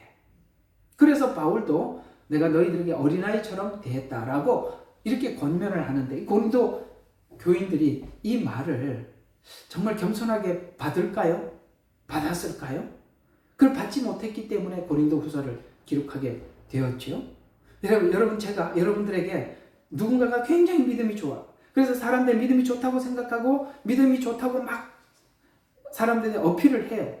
근데 제가 여러분들에게 당신은 어린아이입니다. 많은 훈련이 필요하고 성숙해야 합니다. 이 말 여러분들 받아들일 수 있다면 여러분들은 하나님 앞에서 말씀을 듣는 것이고 기분 나빠.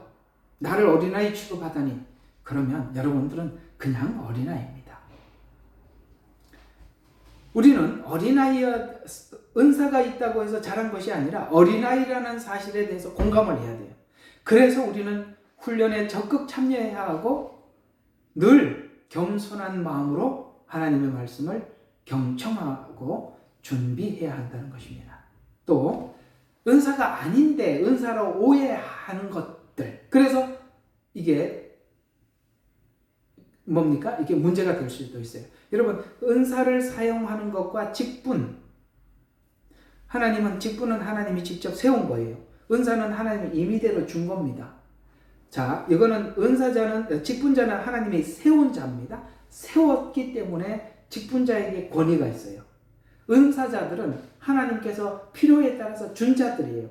그러나 그들은 하나님이 교회에 세운 자는 아니에요. 그러면 은사자들은 누구의 통제 아래에 있어야 하죠? 하나님이 세운 종의 통제 아래에 있어야 하는 것입니다. 이전에도 저희 방에 어떤 분이 와서 그걸 제가 몇 번 따로 전해서 권면을 드렸어요. 통제 안에 들어오십시오. 당신이 아무리 이게 보고 듣고 한다 하더라도 하나님이 세운 질서 안에 들어오세요. 끝까지 거부해서 제가 할 수 없이 보낸 적이 있습니다만 여기 그것을 한다고 해서 장성한 사람이 아니에요. 거기다가 자기가 철장을 다스리는 권세를 가지고 있다고 생각할 정도로 교만하니 방법이 없죠. 오늘 이 말의 겉면을 잘 들으세요. 고린도 교회가 은사는 많았지만 어린 아기라고 이야기합니다. 그걸 우리가 공감하고 수용해야 돼요. 그리고 겸손하게 받아들이고 받아야 될 훈련이 많다는 것에 대해서 인정을 해야 되는 것입니다. 그러지 않으면 아무것도 안 하는 게 낫습니다. 직분을 안 받는 게 훨씬 낫고 은사를 안 받는 게 100번 낫습니다. 아무것도 안 하는 게 훨씬 낫습니다. 아이는 보채지 않고 가만히 있어주는 것만 해도 큰 도움이 되는 것입니다. 여러분, 내가 어린아이 같은 믿음을 가지고 있다라고 생각을 하신다면 그저 그걸 여러분들에게 우리 모두가 입을 다물고 가만히 있는 것이 하나님 나라의 교회의 큰 보탬이 된다는 것도 기억하시기를 바랍니다. 자, 그래서 이 안수를 할 때 하나님께서 이게 직분자를 세울 때 안수를 해서 하나님이 세우셨어요. 사도행전 13장 2절과 3절에 보면 이 직분자를 세울 때 이렇게 세우셨답니다. 바나바와 사울을 구별해 놓으라 하시니라. 그러므로 그들이 금식하고 기도한 후에 그들에게 안수하여 보내니라. 하나님이 말씀하셨어요. 바나바와 사울을 따로 구별해 놓으라. 그렇게 말씀하셨어요. 그래서 그들이 금식하고 기도한 후에 안수하여 보내니라. 이거 누가 명한 겁니까? 직분을 누가 세운 거죠? 명한 거죠? 하나님이. 사도행전 6장 5절과 6절에 이 말이 온 무리에게 좋게 여겨져서 데바나 가셉을 뽑고 베리푸라 동생 니가노루 디몬 바르바바 니골라 오라 안디옥 사람 중에 유대교에 들어온 자를 뽑아 사도들 앞에 세우매 사도들이 기도하고 그들에게 안수하니라. 여기 뽑고 그 다음에 세우매 이런 말들이 나오죠. 이건 이렇게 안수할 때는 다 하나님께서 직분을 주실 때 안수하여 세우는 것입니다. 그래서 여러분 목사 안수식을 통해서 하나님께서 그렇게 직분자들을 세우는 것입니다. 자, 그 다음 이 훈련이 필요한 이유는 결국 영어로 변화된 인격이 변화되어야 되는 거예요. 인격이 참 중요합니다. 그 훈련이 우리에게 필요한 이유는 결국 영으로 변화된 인격이 은사를 상대를 위해서 사용하도록 그 인격이 절제해야 된다. 그러니까 왜 부작용이 나타나느냐면 인격적이지 않고 상대를 위해서 사용하지 않고 자기를 위해서 쓸 때 무조건 은사는 부작용이 나타나는 거예요. 그래서 이것이 바로 자기 인격에까지 들어와서 인격이 절제할 수 있어야 돼요. 그래서 고린도전서 9장 27절에 내가 내 몸을 억제하여 이렇게 표현합니다. 절제를 몸을 한단 말이죠. 내가 내 몸을 억제하여 복종함은 다른 사람에게 전파한 후에 어떻게 해서든지 내 자신이 버림을 받지 않게 하려는 것이라 이렇게 말씀하고 있고요. 그래서 절제한대요. 고린도전서 13장 1절과 2절에 보니까 내가 천사의 방언을 말한다 해도 사랑이 없으면 노시나 시끄러운 꽹과리가 되고 예언이나 지식이나 믿음이 있어도 사랑이 없으면 아무것도 아니요 이렇게 말씀을 하셨거든요. 결국은 이게 뭐죠? 절제라는 부분에 우리에게 말씀하고 있는 것입니다. 몸을 쳐서 복종하고 절제하고 사랑을 담아서 전달하지 않으면 아무것도 아니다라고 말씀하고 있습니다. 그래서 우리가 영어로 변화된 영이 생각을 바꿔야 하고 그 혼의 어떤 영역 안에서 우리 몸을 스스로 쳐서 복종할 줄도 하고 절제할 줄도 알고 그렇게 할 때 이 은사는 하나님 앞에 귀하게 쓰여지게 되는 것입니다. 자, 그러면 이제 요거 하나만 더 하고 우리가 좀 맞춰보도록 하겠습니다. 이제 거의 끝났고 다음 주부터는 이제 실제적인 예언의 은사 베드로를 중심으로 해서 살펴볼 텐데 일단 이제 우리 한번 쭉 정리를 한번 해보겠습니다. 자, 은사를 이제 묶어보도록 하겠습니다. 자, 은사는 이게 저번에 짧게 한번 지나간 적이 있는데요. 5가지로 분류할 수 있어요. 5가지. 자, 첫 번째 생각의 은사, 두 번째 행동의 은사. 그러니까 생각의 은사, 생각으로 그 은사를 쓰는 거. 그다음에 몸으로, 행동으로 쓰는 거. 그다음에 말로 은사를 사용하는 거. 그다음에 사랑으로 섬기는 거. 그다음에 직분. 이렇게 5가지로 나누는데, 자, 그럼 생각의 은사는 뭐냐? 지혜의 말씀, 지식의 말씀, 영분별. 그렇죠. 지혜와 지식이 있으면 영분별이 그냥 된다고 저번에 말씀드렸죠. 이거는 생각의 은사들이에요. 그러니까 이 생각의 은사는 하나님의 영이 우리 안에 들어온 자들이 하나님께 이 생각이 변화되는 과정 속에서 얻은 은사들이에요. 그래서 여러분 이런 사람들 있죠. 예수님을 믿고 난 이후에 성경을 하나님이 열어주셔서 성경이 지식적으로 활짝 열려요. 그러면은 지혜가 충만해집니다. 그러니까 지식과 지혜가 충만할 때 뭐가 보이느냐? 이거는 하나님께서 일하시는 거구나. 이거는 사단이 지금 방해하는 거구나. 영이 분별이 된단 말이에요. 이것은 생각의 은사 영역에 속하는 것입니다. 기억해 두세요. 두 번째, 행동의 은사가 있답니다. 자, 그러면 행동의 은사는 뭐냐면 믿음, 병 고치는 능력, 병 고친 능력 행함, 실제적으로 막 움직이는 거죠. 그러니까 믿음을, 그 다음에 병 고치는 거, 능력을 해요. 귀신이 쫓겨나고 이런 것들입니다. 이런 은사들을 쓰는 사람들은 왜 하나님께서 이 은사를 활용하느냐면 그 은사의 혜택을 받은 사람들이 하나님을 신뢰하게 되는 거예요. 하나님께서 실제 내 병을 고쳐주셨구나. 하나님께서 내게 실제 나의 어떤 부분들을 고쳐주셨구나. 그 다음에 귀신을 내어 쫓아주셨구나. 그래서 하나님이 나와 함께 하는구나. 라는 것을 하나님을 신뢰하게 만들어서 믿음을 갖도록 돕는 거예요. 됐죠? 그게 바로 행동의 은사를 가진 사람들을 통해서 하고 싶은 일이에요. 하나님이. 세 번째, 말의 은사가 있어요. 이걸 보고 우리는 다른 말로 정보의 은사라고 하는데 우리 저번에 이것도 많이 다뤘죠. 예언, 방언, 통역입니다. 이런 것들은 다 말이죠. 이건 뭐냐? 하나님의 뜻을 전달해요. 하나님의 뜻을 전달해서 그가 어떻게 가야 될지 모를 때 하나님께서 그 방향을 설정하게 하고 그 다음에 통역 같은 것들은 뭡니까? 통역이나 방언 이런 것들은 개인의 신앙을 성숙하게 하도록 돕는 것. 다 유익하죠. 그 다음에 또 하나는 사랑의 은사가 있습니다. 물론 사랑은 은사가 아니라고 했습니다. 그러나 사랑의 영역에 속한 은사들이 있어요. 그게 뭐냐면 섬김, 권위의 은사, 구제, 긍휼 그러니까 실제 그들을 돕는 거죠. 이런 혜택을 받은 사람들은 어떤 생각이 들까요?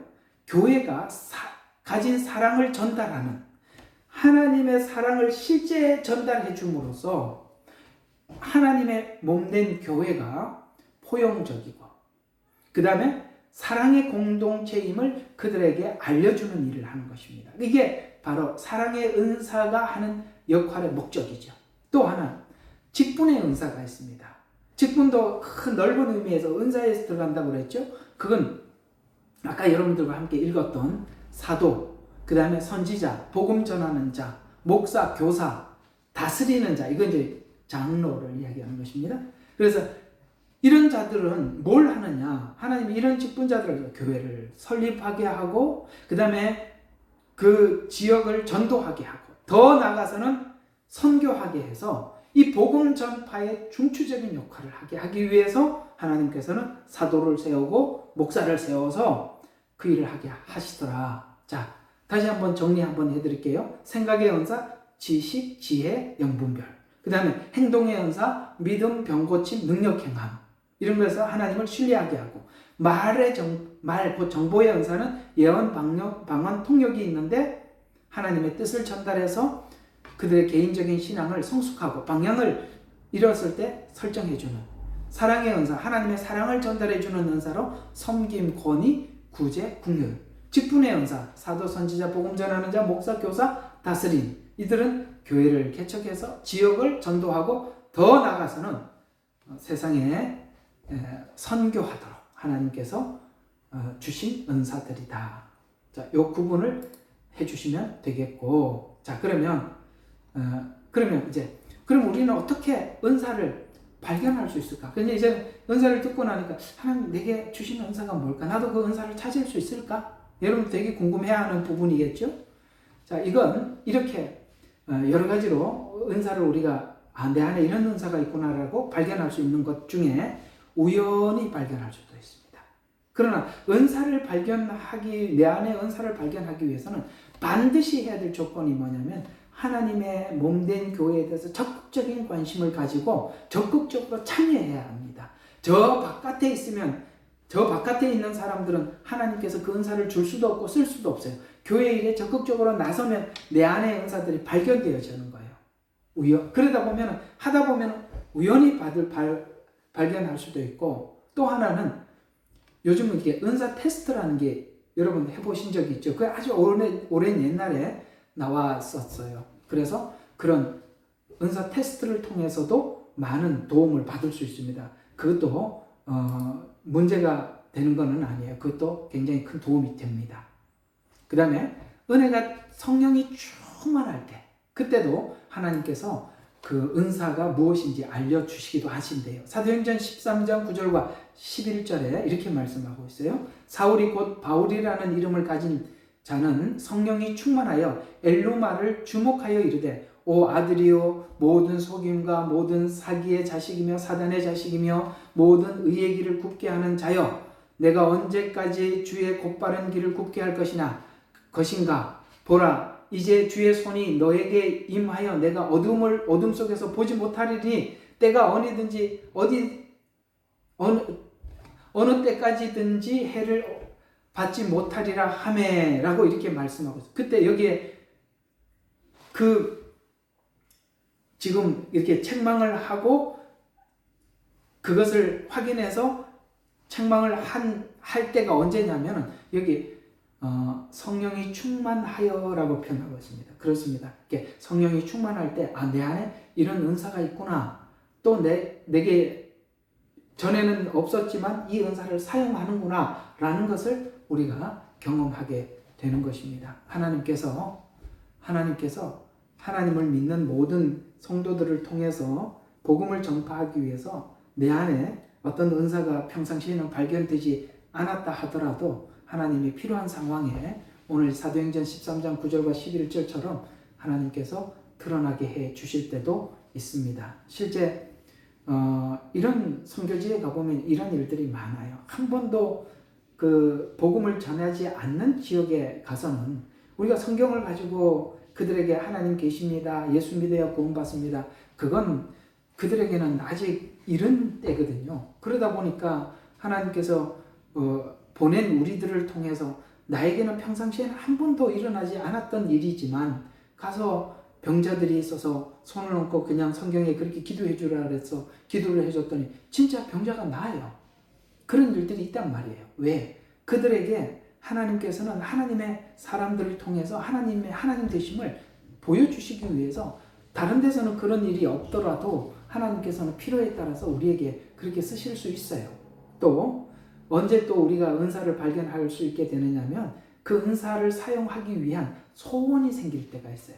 빌립보서 2장 13절에 보면 너희 안에서 행하시는 이는 하나님이시니 자기의 기쁘신 뜻을 위하여 너희의 소원을 두고 행하시느니라. 소원을 주시기도 하신답니다. 나는 정말 주를 위해서 살고 싶은데 저 가난한 사람들에게 내가 평생 내가 좀 뭔가 이렇게 그들에게 도움을 주고 싶어 라는 이런 소원, 그 다음에 저 영혼들이 죽어가는 영혼들을 향해서 어떤 소원, 그걸 소원을 주셔서 그 일을 하기 위해서 하나님이 그 일을 하도록 은사를 주시기도 한다는 말이죠. 그래서 소원이 생기기도 한다.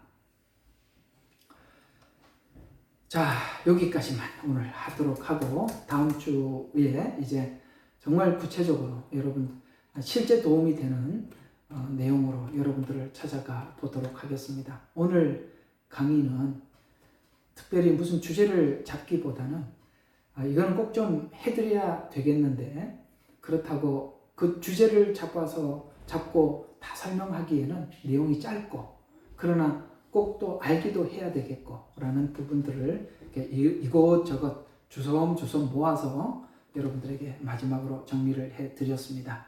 그래서 다음 주부터 하는 것은 굉장히 실제적인 부분이라서 여러분들 지금까지는 좀 아웃라인을 많이 여러분들과 했다면 다음 주부터는 실제적인 부분들을 하다 보면 여러분들도 이런 게 느껴지게 돼요. 그러면 내가 이런 은사가 있었던가 보다. 나도 이 얘기 들어보니까 이건 나한테 있었던 은사네? 이런 것들도 아마 있게 될 것이에요. 우리 그런 도움을 많이 받으시기를 부탁을 드립니다. 기도하고 마치겠습니다. 하나님 고맙습니다. 오늘은 저희들로 하여금 18번째 은사를 강의하는 시간을 갖게 해주셔서 감사합니다. 아버지 하나님,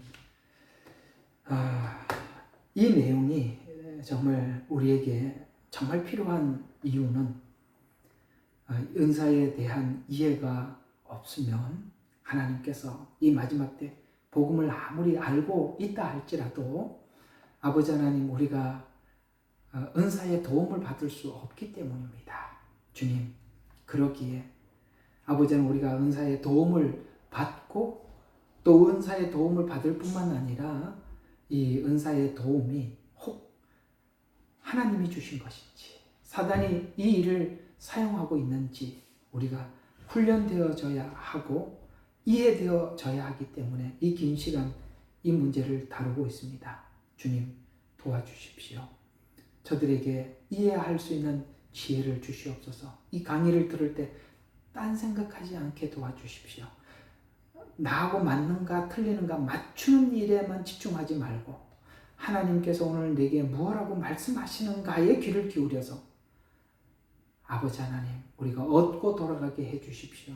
많은 열매를 소유할 수 있도록 축복해 주시옵소서. 부족한 종 섰는데 하나님 정말 이게 전달하기에 너무나도 부족함을 많이 느끼지만 하나님께서 용기를 주시고 은혜를 더 부어주셔서 아버지 하나님 우리에게 필요한 것 입술에 물려주시고 저들에게 전달하게 해주셔서 우리 예능방이 더욱더 건강하고 튼튼하게 자랄 수 있도록 하나님 은혜 베풀어 주실 줄 믿사옵고 우리를 구원하신 예수 그리스도의 이름으로 기도드렸습니다. 아멘. 감사합니다. 감사합니다. 예, 감사합니다. 감사합니다. 예.